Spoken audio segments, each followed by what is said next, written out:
بسم الله الرحمن الرحيم اللهم صل على محمد وآل محمد.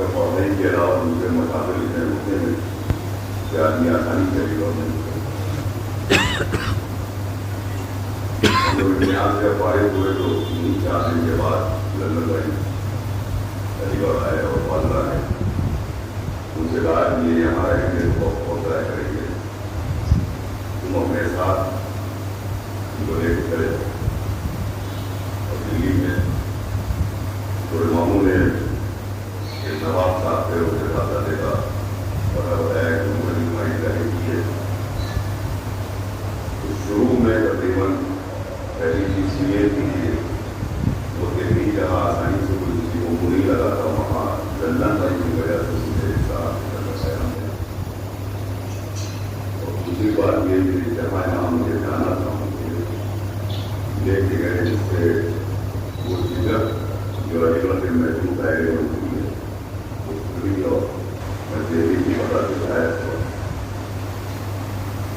ظاہر ہے کہ ابتدائی زندگی میں لندن بھائی شامل ہو گئی اور میں جہاں تک کو دکھایا جائے آپ اگر گزارش ہے کہ ایک بار پورے ہم لوگ 3 بار پورے توفیق ہوتا ہے تو یہ توفیق ہونے سے اور اللہ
بےچین شب کو صبح کی تنویر مل گئی، جو عمر بھر کا خواب تھا تعبیر مل گئی. سبحان اللہ سبحان اللہ. مولانا ہمارے خاص کی بےچین شب کو صبح کی تنویر مل گئی، جو عمر بھر کا خواب تھا تعبیر مل گئی. چھوڑا تھا سب علی سے ملاقات کی. ہاں سبحان اللہ. چھوڑا تھا سب علی سے ملاقات کے لیے، جو چاہیے تھا تم کو وہ تصویر مل گئی. سبحان اللہ سبحان اللہ. جو چاہیے تھا تم کو وہ تصویر مل گئی. اور فرمائے کہ کچے مکان ملنے جو آئے ابو تراب، کچے مکان ملنے جو آئے ابو تراب، سبحان اللہ. زیر زمین خلد کی جاگیر بابا بابا سبحان اللہ سبحان اللہ. کچے مکان میں ملنے جو آئے ابو تراب، زیر زمین خلد کی جاگیر مل گئی. اور خاک شفا اور اشک عذا لے کے جب گئے ہمارے پاس، خاک شفا اور اشک عذا لے کے جب گئے، توقیر کو جنا میں بھی توقیر مل گئی. بابا بابا سبحان اللہ سبحان اللہ سبحان اللہ. ہاں اور اشک عذا لے کے جب گئے، توقیر کو جنا میں بھی توقیر مل گئی. سبحان اللہ. اور احباب جب بھی بچھڑے تو یاد آ گئے حسین. احباب جب بھی بچھڑے تو یاد آ گئے حسین. تسکین روح کو مجلس شبیر مل گئی. سبحان اللہ سبحان اللہ.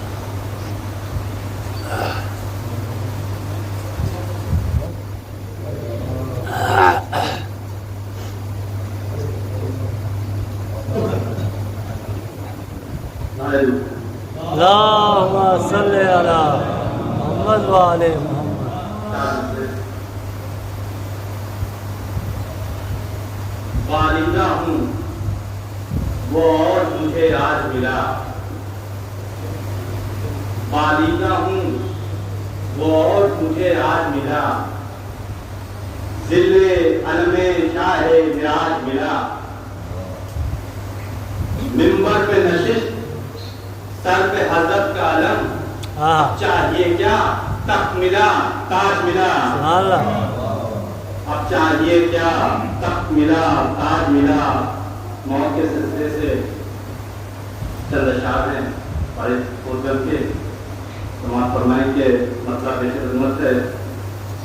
فرد غم سے یوں تو انسان کو رلا دیتی ہے موت، فرد غم سے یوں تو انسان کو رلا دیتی ہے موت، آنکھ سے پردہ مگر کیا کیا بتا دیتی ہے موت، آنکھ سے پردہ مگر کیا کیا بتا دیتی ہے موت، اور فکر دنیا چھوڑ کر عقبہ پہ رہتی ہے نظر، فکر دنیا چھوڑ کر عقبہ پہ رہتی ہے نظر، کتنے ہنگاموں سے چھٹکارا دلا دیتی ہے موت، کتنے ہنگاموں سے چھٹکارا دلا دیتی ہے موت، اور کب کوئی جاتا ہے پیدل سوئے شہر آخرت، کب کوئی جاتا ہے پیدل سوئے شہر آخرت، آدمی کو اس قدر اونچا اٹھا دیتی ہے موت، آدمی کو اس قدر اونچا اٹھا دیتی ہے موت، اور ہے کہ اگر کردار تو انسان مر سکتا نہیں، ہے اگر کردار تو انسان مر سکتا نہیں، بے حصوں کو آنکھ میں لیکن ملا دیتی ہے موت، بے حصوں کو آنکھ میں لیکن ملا دیتی ہے موت۔ اور شعر پیش کر رہا ہوں، سماعت فرمائیں کہ ہے معین اس کا آنا جب مقرر وقت پر، ہے معین اس کا آنا جب مقرر وقت پر، لوگ پھر کیوں سوچ لیتے ہیں دغا دیتی ہے موت، ہے معین اس کا آنا جب مقرر وقت پر، لوگ پھر کیوں سوچ دیتے ہیں دغا دیتی ہے موت، اور قرب حق کا تو پہلے مخصوص کرتی ہے عطا، لوگ کیسے ہیں جو کہتے ہیں کہ کیا دیتی ہے موت۔ اور شعر مدرس سماعت فرمائے کہ زندگی بھر جس کے ہم دیدار کو تڑپا کیے، زندگی بھر جس کے ہم دیدار کو تڑپا کیے، قبر میں اس کی ہمیں صورت دکھا دیتی ہے موت، قبر میں اس کی ہمیں صورت دکھا دیتی ہے موت، اور موت کی قاسم نے کر دی خود وضاحت اس طرح، موت کی قاسم نے کر دی خود وضاحت اس طرح، راہ حق میں شہد سے شیریں مزہ دیتی ہے موت، راہ حق میں شہد سے شیریں مزہ دیتی ہے موت، اور جاں ملک ہوتا ہے جب خوشنود شہدائے حسین، جاں ملک ہوتا ہے جب خوشنود شہدائے حسین، راستہ فردوس کا اس کو دکھا دیتی ہے موت، راستہ فردوس کا۔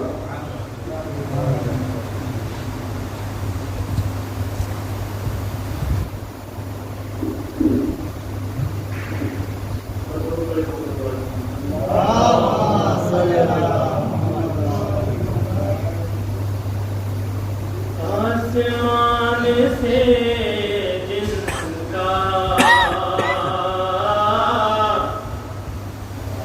رابطہ نہیں ملتا، آسمان سے جن کا رابطہ نہیں ملتا،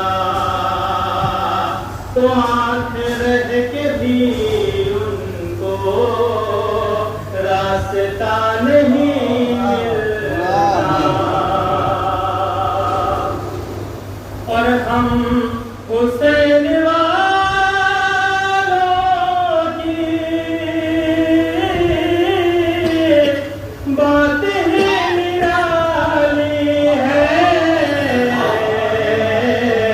سر کٹا تو ملتا ہے، سر جھکا نہیں ملتا، سر کٹا تو ملتا ہے،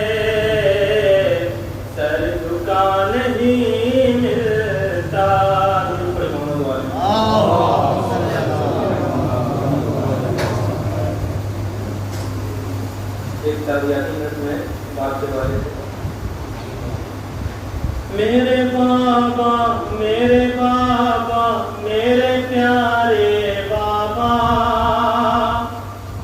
میرے بابا میرے بابا میرے پیارے بابا،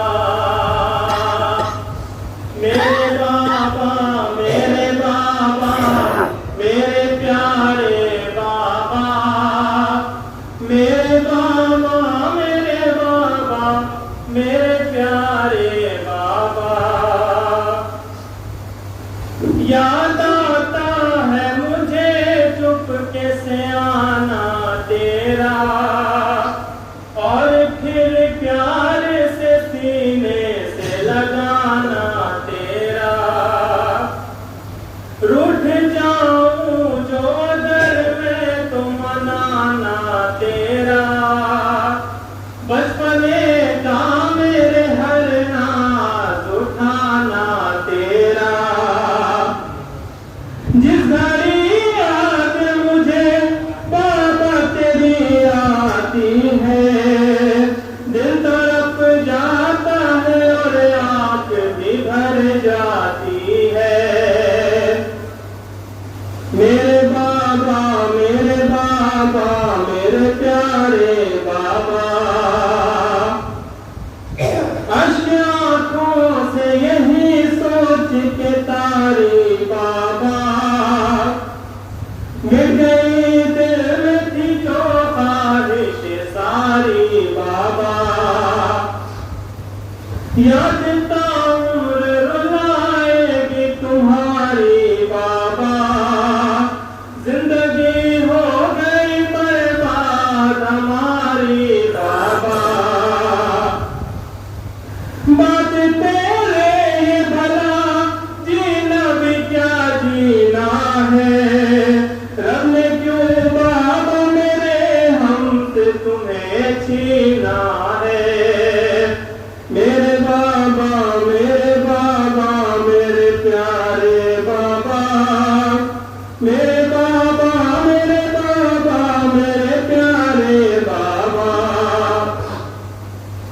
باپ جیسا بھی ہو پر مثل شجر ہوتا ہے، ہر گھڑی ساتھ میں سائے کی طرح رہتا ہے، اپنے ارمان کو مٹی میں ملا دیتا ہے، اپنے بچوں کے لیے درد و ستم سہتا ہے، ہر زمانے میں ادا کوئی نہیں کر سکتا، زخم بابا کی جدائی کا نہیں بھر سکتا، میرے بابا میرے بابا میرے پیارے بابا،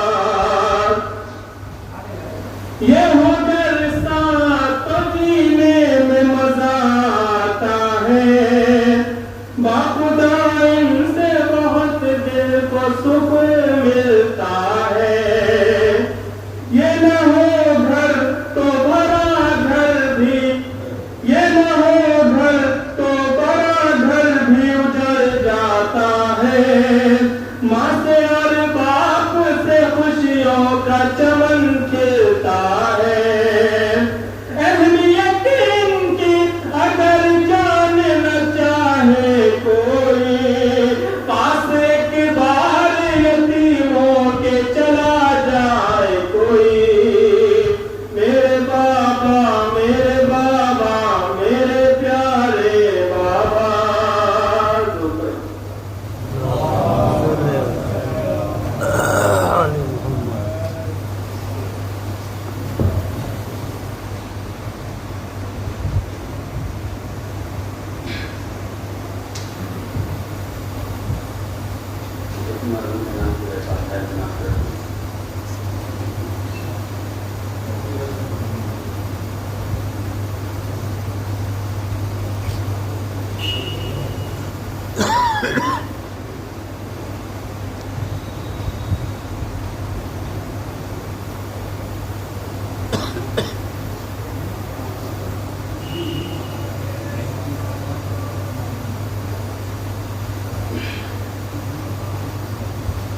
علی کے وقت ہیں اتنے شمار کون کرے، علی کے وقت ہیں اتنے شمار کون کرے، یہ تیرا کام ہے پروردگار کون کرے۔ جدار کعبہ کو خدا نے اس لیے پیدا کیا نہ اور علی جدار کعبہ کو شک بار بار کون کرے۔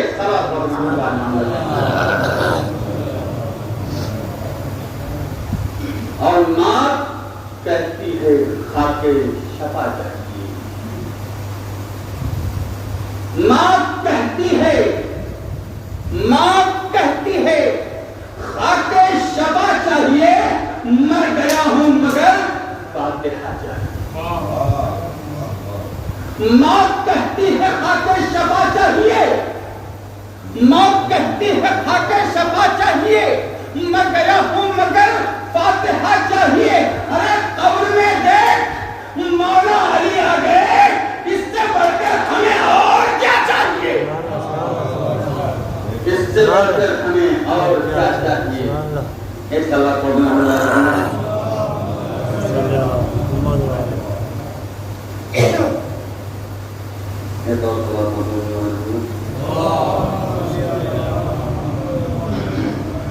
مقام برگ یہی ہے کہ پھول راضی ہو،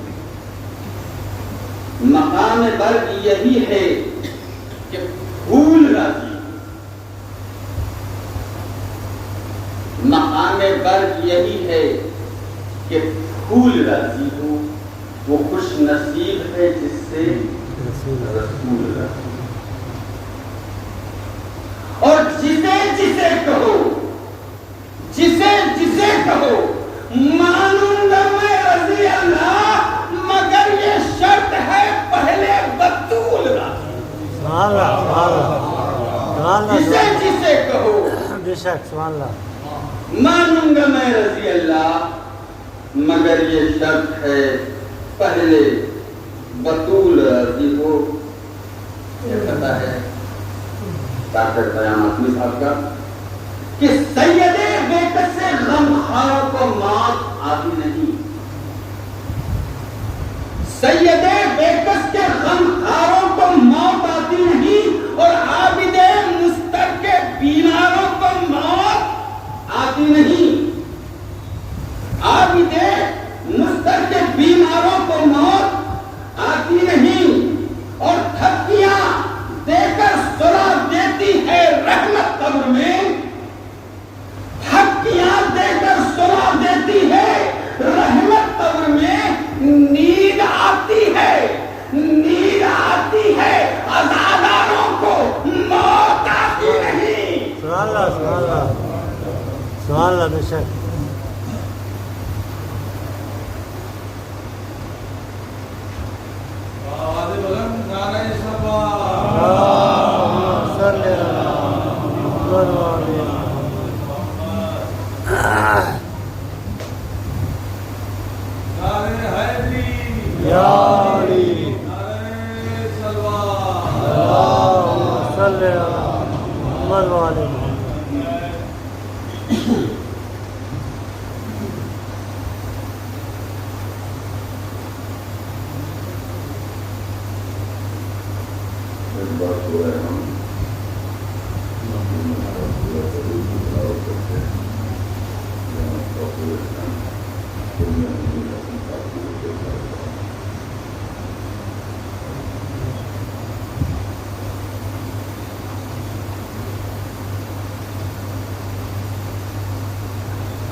أعوذ بالله من الشيطان الرجيم بسم الله الرحمن الرحيم الحمد لله رب العالمين والصلاة والسلام على سيد الأنبياء والمرسلين مولانا وسيدنا القاسم محمد اللهم صل على محمد وآل محمد الطيبين الطاهرين المعصومين المنتجبين أما بعد فقد قال رسول الله صلى الله عليه وآله وسلم من مات على حب آل محمد مات شهيدا وسوادا. اللهم صل على محمد وآل محمد.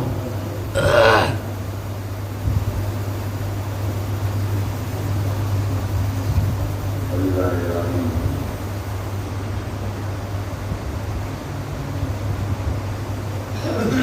ایک ایسی بات اور کوئی شخصیت ہمارے درمیان ضروری جن کو ہر موقع پر ہم نے حاضر پایا،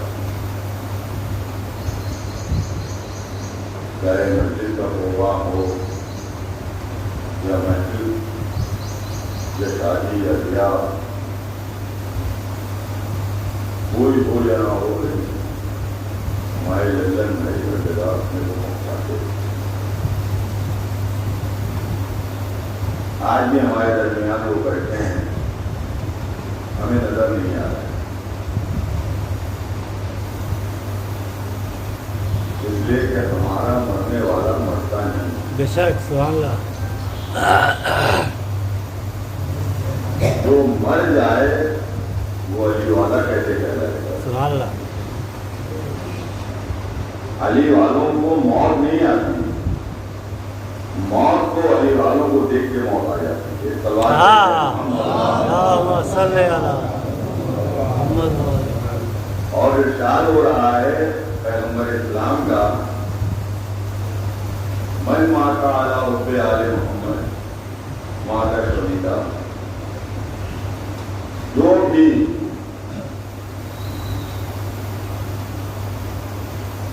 عشق محمد و آل محمد میں دنیا سے چلا گیا اسے مردہ نہ کرو. جو بھی ان کی محبت میں دنیا سے اٹھ گیا وہ شہید اٹھتا ہے. اور قرآن کہہ رہا ہے کہ شہید کو کبھی مردہ نہ کہنا، بلکہ شہید وہ ہے جو اللہ کی طرف سے زندگی کی علامت پیش کرتے ہوئے، یاد رکھیے کھانا پینا مردوں کو نہیں دیا جاتا ہے. بے شک.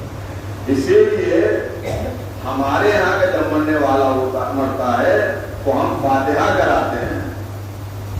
یہ فاتحہ یوں ہی نہیں ہے بلکہ قرآن کی اس روشنی میں ہے کہ جو شہید مرتا ہے اسے مردہ نہ کہو. بے شک. وہ فاتحہ اس تک پہنچ رہا ہے اور وہ غذا حاصل بھی کر رہا ہے. اس لیے یہ مرتے وہ ہیں کہ جن کے پاس کوئی زندگی کی علامت نہ ہو. موت ہر شخص کو نہیں آتی ہے. موت ہے کیا؟ پہلے فلسفہ موت کو سمجھیے. موت کو سمجھنے کے لیے ضروری ہے جب بھی روشنی کو سمجھنا ہے تو اندھیرے کو بھی سمجھنا پڑے گا. میں کچھ کہہ رہا ہوں، اگر روشنی کو سمجھنا ہے تو اندھیرے کو بھی سمجھنا ہوگا. اگر زندگی کو سمجھنا ہے تو موت کو سمجھنا ہوگا. بے شک سبحان اللہ. موت کو سمجھنے کے لیے پہلے آپ اپنی زندگی کو سمجھنے کے لیے فلسفہ موت کو سمجھیے. اور موت صرف مر جانے کا نام نہیں ہے. موت انسان کے ایک سامنے ایک چیلنج ہوتی ہے. کسی مولا کائنات کے قول کی روشنی میں ایک واقعہ آپ کے سامنے پیش کروں. مولا فرماتے ہیں کہ یہ مت دیکھو کون کہہ رہا ہے, یہ دیکھو کیا کہہ رہا ہے.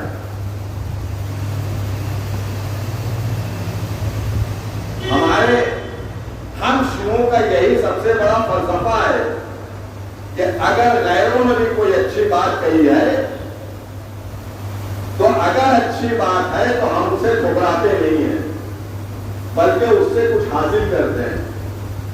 ہمارے سامنے اگر کوئی موت کا بازار گرم ہو جائے, کہیں پہ کسی نوجوان کے سامنے اگر باپ کا جنازہ رکھا ہو, کسی بچے کے سامنے اگر ماں کی لاش رکھی ہو, کسی باپ کے سامنے اگر جوان کا لاشا رکھا ہو, تو اکثر یہ ہوتا ہے کہ ہماری زبان پر کچھ ایسے الفاظ آ جاتے ہیں جس میں شکایت کی جھلک آتی ہے.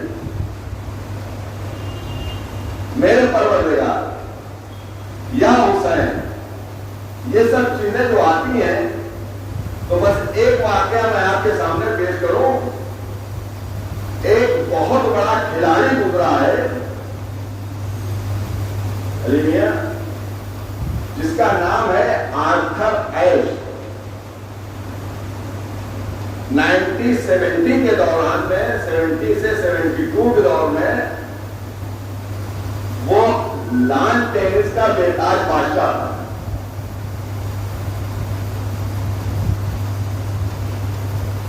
جتنے بھی لان ٹینس کے ٹورنامنٹس ہیں, چاہے وہ یو ایس چیمپئن شپ ہو, چاہے ومبلڈن ہو, چاہے وہ امریکن اوپن ہو, چاہے وہ جتنے بھی ڈیوس کپ ہو, ہر میدان میں وہ گیا اور جا کے وہاں سے وہ ٹرافی لے کر آیا.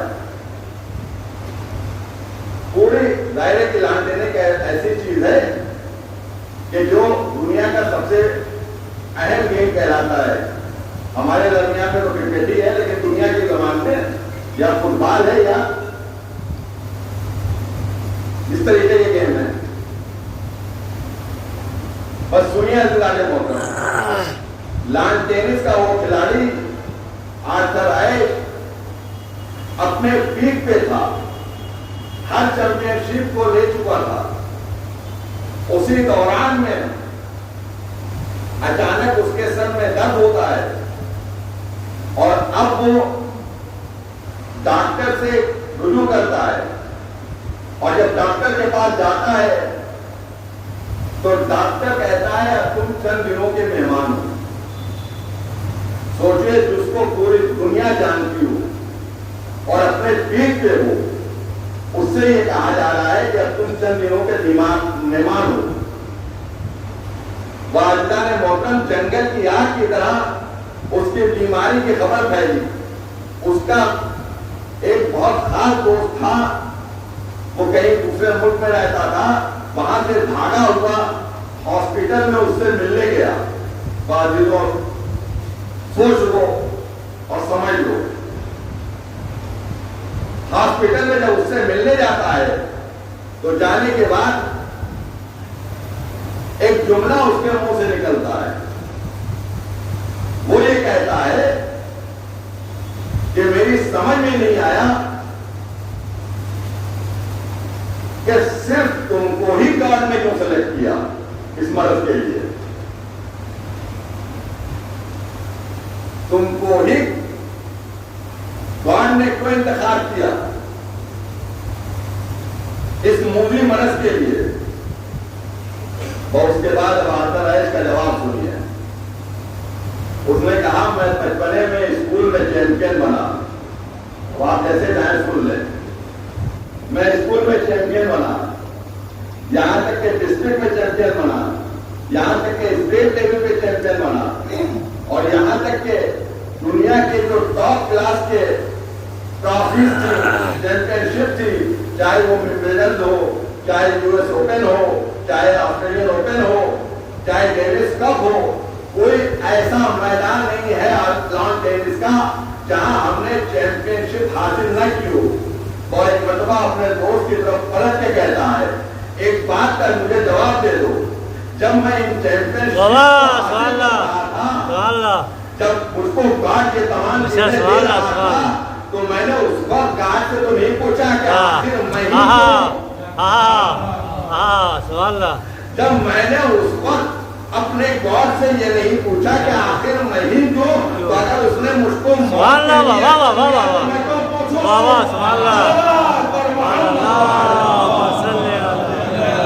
محمد والے محمد ایک بار بابا نے بلند سلوات محمد والے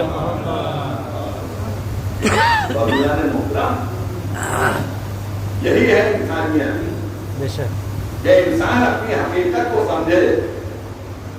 دیکھیے سب کو موت نہیں آتی، لوگ سمجھتے ہیں کہ آنکھیں بند ہو جانا، ہمارے درمیان سے کسی کا اٹھ جانا، ہماری محفلوں میں کسی کا غائب ہو جانا یہ موت ہے۔ موت یہ نہیں ہے، موت یہ ہے کہ آپ نے زندگی کیسے گزاری ہے۔ بے شک ایک زندگی وہ ہوتی ہے جہاں جاتی ہے لعنت کی بھیک مانگتی پھرتی ہے، یہ وہ زندگی ہے جو موت سے بدتر ہے۔ اور اسی کے لیے قرآن نے کہا ہے کہ یہ وہ لوگ ہیں جو شاہراہ زندگی پر چل تو رہے ہیں لیکن موت کی حوث نے ان کو اس طریقے سے برباد کر دیا ہے کہ جہاں جاتے ہیں وہاں سے بھگائے جاتے ہیں۔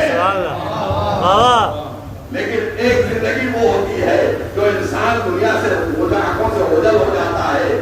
یہ زندگی کوئی نہیں ہے کہ زندگی بھر آپ جیتے رہیں، کسی کا مال لوٹیں، کسی کی دولت لوٹیں، ماں کا احترام نہ کریں، باپ کا احترام نہ کریں اور اس کے بعد کہے کہ ہم زندہ ہیں۔ یہ زندگی نہیں ہے، بلکہ اگر آپ نے اپنی زندگی کی حقیقت کو نہیں سمجھا ہے تو یہ موت سے بدتر ہے۔ یہ وہ فلسفہ ہے جسے انسان کو سمجھنا چاہیے۔ آپ بتائیے کیا آدم مرے، کیا نوح مرے، کیا ابراہیم مرے، کیا موسیٰ مرے، کیا 1,24,000 پیغمبر میں کوئی ایک مرا؟ اور اس امام باڑے میں بیٹھنے والوں سے میں پوچھتا ہوں سب مر گئے کیا 72 میں سے ایک بھی مرا؟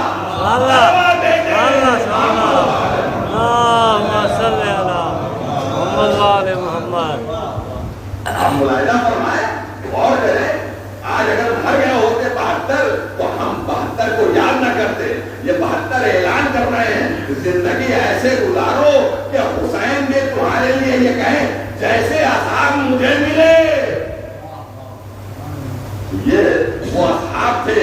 اور عزیزان محترم، یہ زندگی کوئی زندگی نہیں ہے، زندگی تو یہ ہے جس کے لیے ہمارا عقیدہ یہ ہے۔ خود نبی نے کہا ہے کہ دیکھو ہمارا مرنے والا مرتا نہیں ہے بلکہ من مات علی حب آل محمد، اگر دل میں عشق آل محمد لے کر گئے ہو تو تم مر کے بھی زندہ ہو، بے شک تم مر کے بھی زندہ ہو۔ اور ان کو اللہ کی طرف سے رزق مل رہا۔ اور عزیزان محترم، یہی وجہ ہے کہ ہم اپنے مرنے والوں کو ایسے چھوڑ نہیں دیتے بلکہ زندگی کی نشانیاں ان کے حوالے کرتے رہتے ہیں۔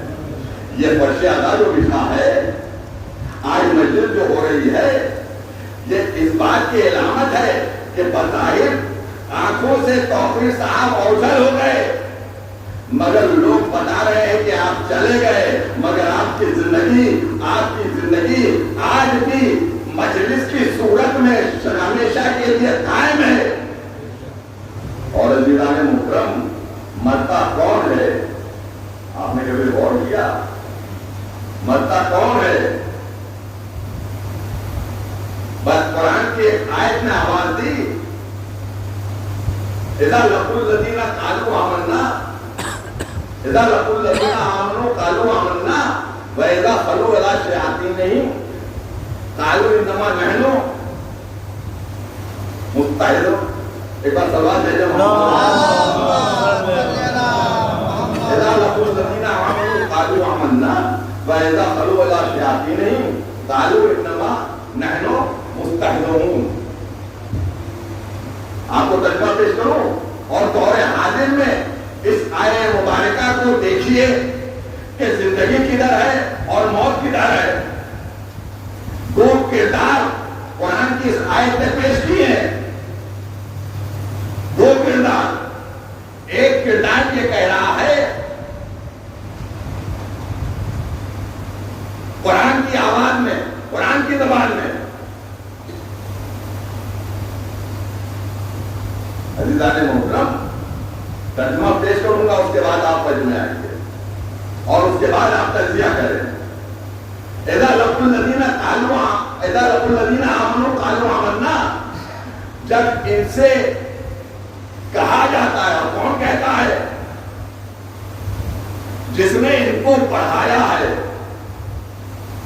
جس نے ان کو مکان دیے ہیں, جس نے ان کو دولتیں دی ہیں, جس نے ان کو اس مقام تک پہنچایا ہے کہ وہ اٹل کر زمین پر چل رہے ہیں. ایک مرتبہ وہ ملتا ہے اور کہتا ہے سب کچھ تو میں نے دیا, تم مومنوں کے درمیان میں جا کر کیا کہہ رہے تھے, وہاں تمہارا کیا کام تھا؟ تو پلٹ کے شیطان کا چاہنے والا کہتا ہے کہ ہم مومنوں کے درمیان تو گئے تھے, اذا خلوا الی شیاطینہم, ہم شیطان کے نمائندے بن کر گئے تھے. تم یہ نہ سمجھو کہ ہم ان کے درمیان گئے تھے تو ہم جا کر ان کے ساتھی بن گئے, بلکہ ہم تو وہاں گئے تھے ان کا مذاق اڑانے کے لیے. ہم تو تمہارے ساتھ ہیں. عزیزان محترم, اس آیہ مبارکہ کے ذیل میں دور حاضر میں بھی آپ ملاحظہ فرما لیں, جہاں جہاں آپ جائیں اور دیکھیں کہ مظلوموں کے درمیان جب لوگ جاتے ہیں تو کہتے ہیں ہم تو تمہارے ساتھ ہیں. مظلوموں سے کہتے ہیں کہ ہم تو تمہارے ساتھ ہیں, لیکن جب ظالم ملتا ہے کہتا ہے ارے سب کچھ تو ہم نے دیا تم کو, اور تم مظلوموں سے کہہ رہے تھے کہ ہم تو تمہارے ساتھ ہیں. کہا ہم تو وہاں ان کا مذاق اڑا رہے تھے, واقعیت یہ ہے کہ ہم تو تمہارے ساتھ ہیں. اور یہ مزاج کیا ہے؟ اور آپ تھکے ہوئے ہیں, میں بھی اطمینان سے پڑھتا ہوں. یہ سوال دیتے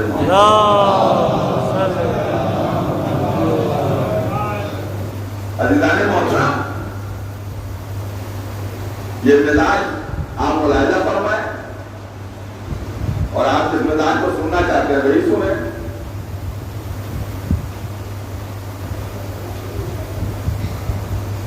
عزیزوں,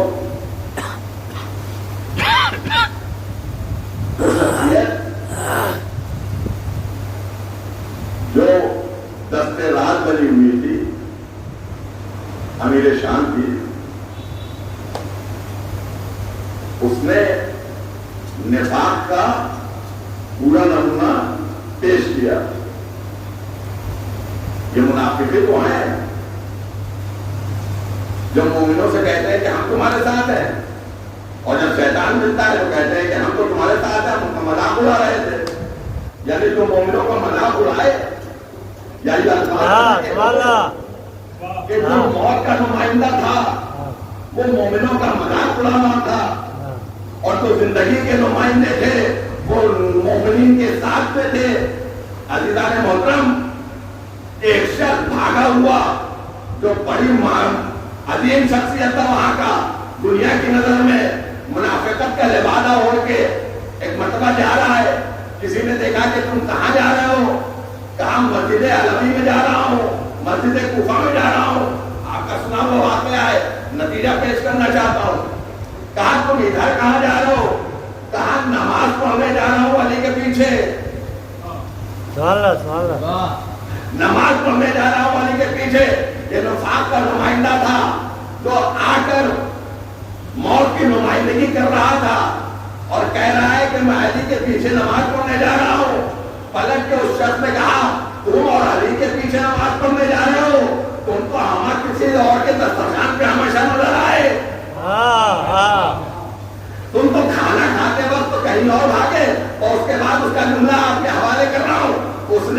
جہاں جو چیز اچھی ملتی بابا ہے سبحان نماز علی کے پاس ہے ہاں دسترخوان معاویہ کا ہے سلوات دے دے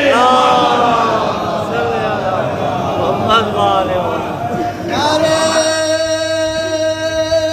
حیدری، یا نعرہ تلوار، صلی علی محمد والے اب اپنا تجزیہ کریں، ایسا نہ ہو کہ ہمارے آج کا کیریکٹر آپ کے اندر آ جائے. جہاں جو حق ہے اس کو بیان کیجیے. یہ نہیں ہے کہ ایک جگہ جا کر یہ کہیے کہ ہم تمہارے ساتھ ہیں اور دوسری بند میں جا کے یہ کہیے کہ ارے ہم تو تمہارے ساتھ ہیں. ظالم سے کچھ اور کہا جا رہا ہے، مظلوم سے کچھ اور کہا جا رہا ہے، حق سے کچھ اور کہا جا رہا ہے، باطل سے کچھ اور کہا جا رہا ہے. یہ یزیدی مزاج ہے جو حق و باطل میں تفرقہ ڈالتا ہے اور یا نفاق کا مزاج ہے. اور عزیزان محترم یہی نفاق کا مزاج تھا، یہی نفاق کا مزاج تھا. آخری چیز اور آپ کی رحمت تمام کر دوں گا، یہی نفاق کا مزاج تھا، بلکہ یہی وہ موت کے نمائندے تھے جس نے انسانیت کا جو سب سے بڑا لمبردار تھا، اگر وہ نہ ہوتا تو نبوت بھی پناہ نہ حاصل کر پاتی. جس شخصیت کو دنیا ابو طالب کے نام سے جانتی ہے اس کے سلسلے میں معاذ اللہ آپ یہ کہہ رہے ہیں کہ وہ کافر. باجیدان محترم ایک بات کہنے کا دل چاہتا ہے. جو چند لمحوں پہلے جگر کھا رہے حمزہ تھا، جس کی بیوی نے حمزہ کا جگر چبایا تھا، جس نے نبی کے مقابلے میں جنگ کی تھی، تم نے اس کو تو مسلمان سمجھ لیا.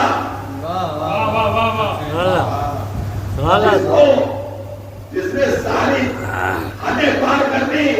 ہمارا جو معاویہ کا باپ ہو، جو یزید کا دادا ہو، وہ تو رحمت اللہ عنہ بن گیا.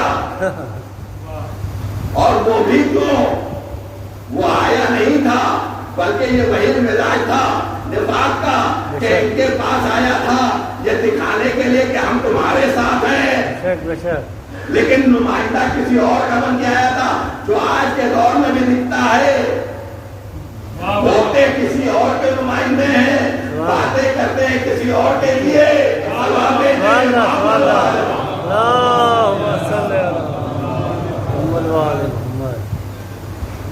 محترم اب آپ آخری ایک چیز اور اس کے بعد صرف اپنے نوجوانوں تک یہ پیغام پہنچانا چاہتا ہوں.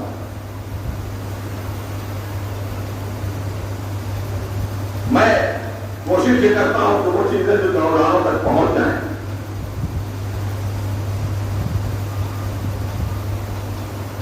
آپ نے ابھی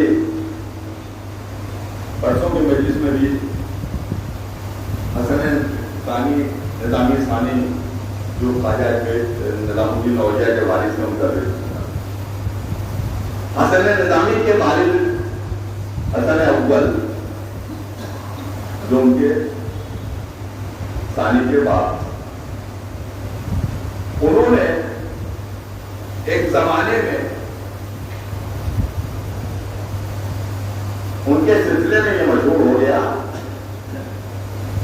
کہ حسن اول جو ہیں یہ تو رافضی ہو گئے ہیں، انہوں نے مذہب تبدیل کر لیا ہے، شیعت کی طرف راغب ہو گئے ہیں. ان کی باتیں گفتگو اس سے جو ہے والدہ نے محترم یہ چیز مشہور ہو گئی. اب علماء کے درمیان یہ بحث بن گئی کہ یہ اپنے ہیں کہ ان کے ہیں. یہ گفتگو جب چھڑی تو طے یہ ہوا کہ کچھ لوگ علماء ایک ڈیلیگیشن لے کر ان کے پاس جائیں اور جانے کے بعد ان سے ان کے عقیدے کے بارے میں معلوم کریں. دنیا ذرا عقیدے کے بارے میں معلوم کریں. جب ان کے عقیدے کے بارے میں معلوم کرنے کے لیے ڈیلیگیشن پہنچا تو ان کا سرکار آپ سے ملنے کا بہت دنوں سے موقع نہیں ملا تھا، سوچا چل کے آپ سے ملاقات کر لی جائے۔ اب تو ڈیلیگیشن وہاں پہنچا، ملاقات ہوئی، تو ان کا تم آئے کس لیے ہو یہ بتاؤ، کبھی توفیق نہ ہوئی مگر آج کیسے آئے، ضرور کچھ ہے اس کے پیچھے۔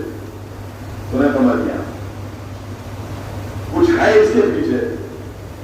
کہ ہاں ضرور آپ کے سلسلے میں پورے شہر میں پورے ملک میں یہ پھیلا ہوا ہے کہ آپ رافضی ہو گئے ہیں۔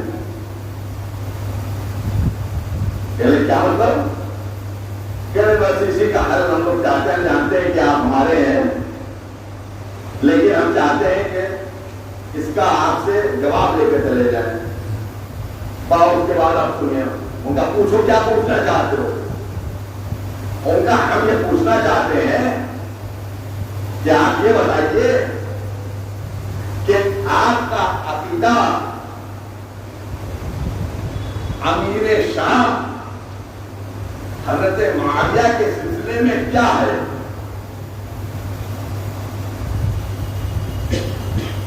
سوال دیکھ رہے ہیں آپ؟ اور جو انہیں کے سلسلے میں وہ اکثر لکھا کرتے تھے کچھ چیزیں، آپ کا عقیدہ کیا ہے؟ ایک مرتبہ مسکرائے اور مسکرا کے کہا تم مجھ سے ان کا عقیدہ، ان کے بارے میں عقیدہ پوچھ رہے ہو، میرا عقیدہ سن سکو گے؟ نہیں، اسی لیے تو پوچھنے آئے ہیں۔ کہہ لے میرا عقیدہ یہ ہے کہ وہ تو یزید کا بھی باپ تھا۔ میں کیا سن رہے ہیں آپ؟ وہ تو یزید کا بھی باپ تھا،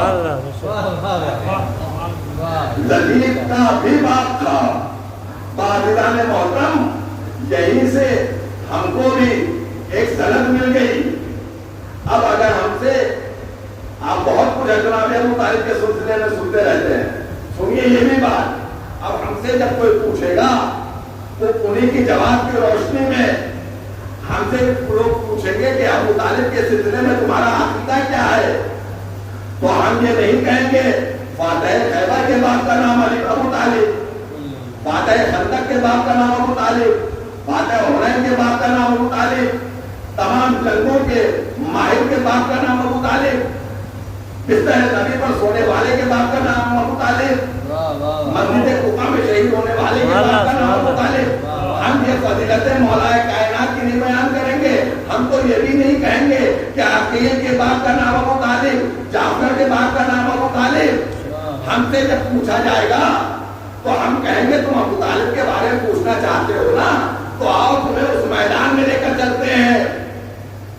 بھائی سن لیں، ہم تمہیں اس میدان میں لے کر چلتے ہو۔ ہم نے کہا کس میدان میں لے کر چل رہے ہو؟ کہا تم ابو طالب کا سلسلے میں عقیدہ جاننا چاہتے ہو تو سنو، آؤ اس میدان میں آؤ۔ کہا کس میدان میں؟ کہا جہاں نبی اعلان کر رہے ہیں اب یہ کل ایمان ہے جو کل کفر کے مقابلے میں جا رہا ہے۔ کل ایمان ہے جو کل کفر کے مقابلے میں جا رہا ہے۔ ہم سے جب ابو طالب کے سلسلے میں پوچھو گے تو ہم کہیں گے کل ایمان کے باپ کا نام ابو طالب ہے۔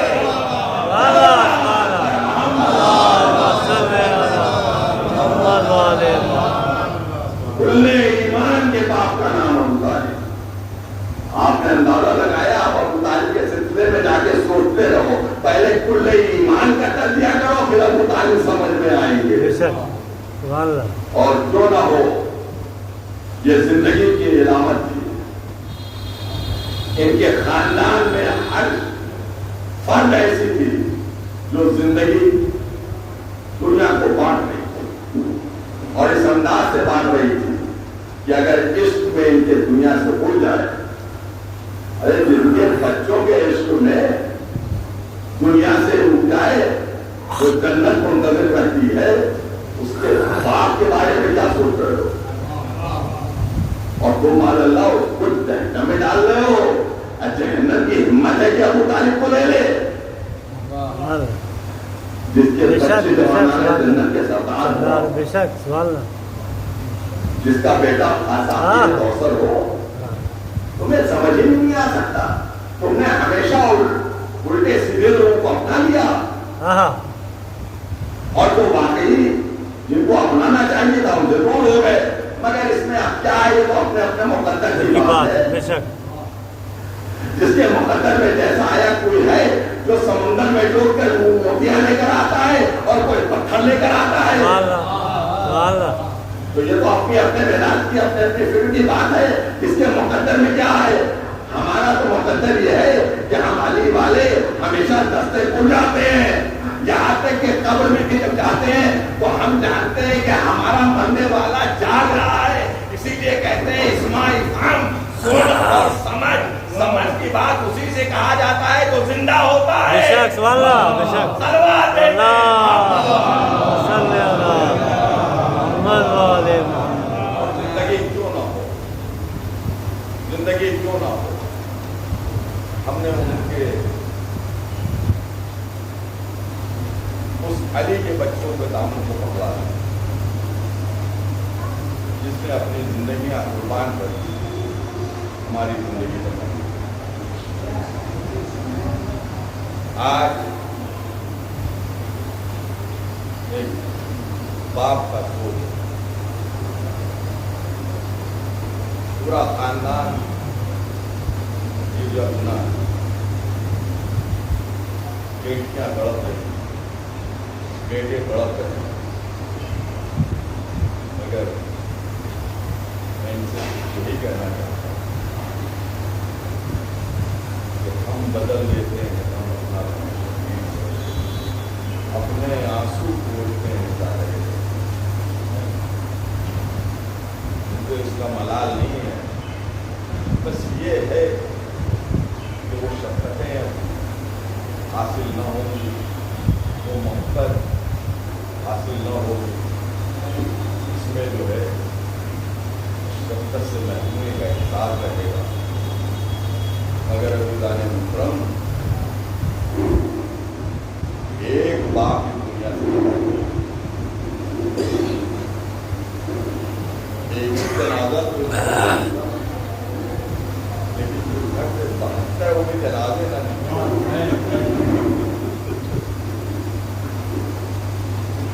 آپ اندازے میں رہیے وہ حسین کیا قابل بھی نہ تھا اس کی لاش پہ کوئی چادر ڈال دے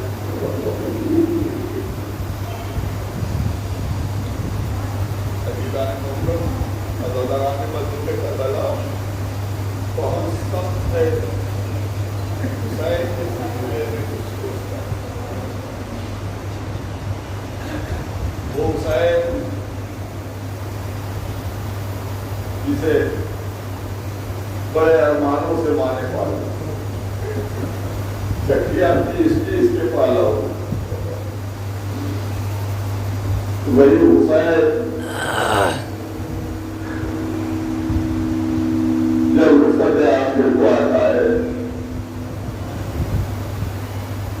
تو ابھی تو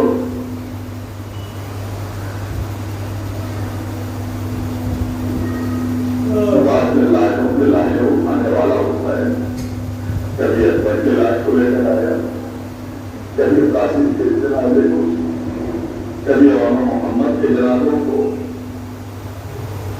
اور کبھی عباس کے بازو کو لانے والا حسین اب آواز دے رہا ہے کہ اب حسین کو رخصت کر دو حق یہ ہے کہ 6 مہینے کا علی اکبر جو حسین کے ہاتھوں کو شہید ہو چکا ہے ہاں عزیزان محترم حسین میدان میں رخصت ہونا چاہتے ہیں زینب تم پر سلام ام کلثوم تم پہ سلام رقیہ تم پہ سلام میری ماں کی کنیز مرزا تم پہ سلام سب کو سلام کر کے ایک مرتبہ حسین سے باوفا کے قریب آئے اور کچھ سوچ رہے تھے کہ پتلے شہر سے گیری آئی اور آنے کے بعد کہا بھیا میں جانتی ہوں کیا سوچ رہے ہیں.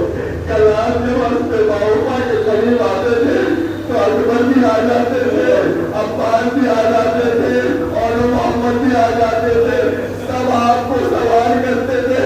اس پر تاجر کو سوچ رہے ہیں کیا ہے حسین رخصت ہو رہا ہے, کوئی سوال کرنے والا بھی نہیں ہے. لیکن بھیا پریشان نہ ہو, ابھی زینب زندہ ہے.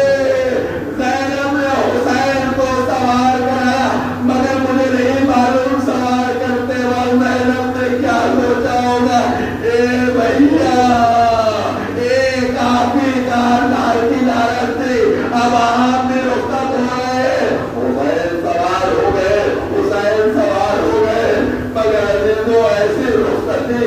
ابھی تو حسین شہید بھی نہیں ہوئے ہیں, لیکن یہ وہ بڑی منظر تاریخ سے بیان کیا. حسین رخصت ہونا چاہتے ہیں, ہنستے باوفا پر حسین سوار ہو چکے ہیں, لیکن عزیزوں ایک عجیب منظر ہے. تاریخ نے بتایا گھوڑا آگے نہیں بڑھ رہا ہے, ہنستے باوفا آگے نہیں بڑھ رہا ہے. ایک مرتبہ حسین جھکے کاٹ پہ گئے, ہنستے باوفا میں جانتا ہوں صبح سے تم نے کتنے لاشیں میرے ساتھ اٹھائے, مگر آخری خدمت ہے. ایک مرتبہ حسین کو چل کے رخصت کر دے. پرویزان محترم ایک عجیب منظر تاریخ نے لکھا, گھوڑے کی آنکھوں سے آنسو جاری ہو گیا, آنسو جاری ہو گیا, اور اپنے آخر اپنے گردن کو جھکا کر اس نے پیروں کی طرف دیکھا تو حسین نے جھک کر دیکھا. اب کیا دیکھا کہ ایک بچی ہے جو صبح کی ہوئی ہے اور باپ کے گھوڑے کے پیروں کو پکڑ کر وہ کہہ رہی ہے اے میرے بابا کے گھوڑے, میرے بابا کو نہ لے جا, صبح سے جو گیا واپس نہ آیا. باقی محترم ایک مرتبہ حسین نے دوبارہ سے اترے, سکینہ کو بلایا, سینے پہ لگایا, کہا یہ بابا جاتے جاتے ایک مرتبہ اپنے سینے پہ سلا لو کیونکہ میں تمہارے سینے پہ سویا کرتی تھی. حسین نے کہا کوئی نہیں, آؤ سکینہ میرے سینے پہ لیٹ جاؤ, مجھے نہیں معلوم سکینہ جب باپ کے سینے پر لیٹی ہوگی تو اس میں کتنی گرمی رہی ہوگی, پیاس کی شدت, سکینہ کا سینہ. عجیب منظر تھا. ایک بار حسین اٹھے, سکینہ کو رخصت کیا, ہنستے باوفا سے میدان میں آئے, بس کو روئے اور سو لیجیے. عزیزان محترم عزادار مظلوم کربلا, ایک آخری منزل اور سن لے. ایک مرتبہ حسین جب لڑتے آواز رہی ہے نفس مطمئنہ پلٹا, میں سب چھوڑتا ہوا صرف آخری جملہ نفس مطمئنہ پلٹا تو حسین زمین پر آئے. اب جو زینب نے دیکھا کہ بھائی نظر نہیں آ رہا ہے تو لے زینب پہنچی, اور پہنچنے کے بعد اب کیا منظر دیکھا کہ شمر کن خنجر لے کر حسین کی طرف بڑھ رہا ہے. اس مرتبہ شاید نجف کا رخ کیا ہوگا.